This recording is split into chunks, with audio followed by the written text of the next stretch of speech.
شو سبب نزول قل يا أيها الكافرون؟ وشو سبب نزول قل هو الله أحد؟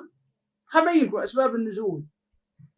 كفار قريش قالوا للنبي عليه الصلاة والسلام: نحن بنعرفك إنك محمد ابن عبد الله ابن عبد المطلب هيك، وكل واحد بينتسب له أب وله أم وله هيك جد الأخير، انسب لنا ربك على زعمنا إنه.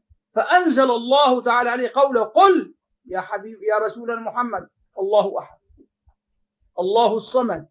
شو معنى الصمد؟ تصمد إليه. فهمت شلون؟ ليس له أولاد ولم يولد، ليس له أب ولا أم، ولم يكن له كفوا أحد، ليس له مماثل أبدا. فهمت شلون؟ وأما سورة سبب نزول قل يا أيها الكافرون، جاء رؤساء قريش للنبي عليه الصلاة والسلام قال يوم أنت أعبد ربنا يوم ونحن نعبد ربك يوم. ظهر لك شلون؟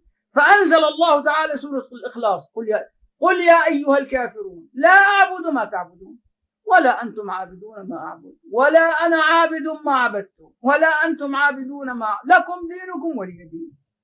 فهمتوا شلون يا ابني؟ إنه أنا أعبد ربكم أصنامكم اليوم تعبدون؟ لا ما فهمني ولا لا؟ ما بتفهم.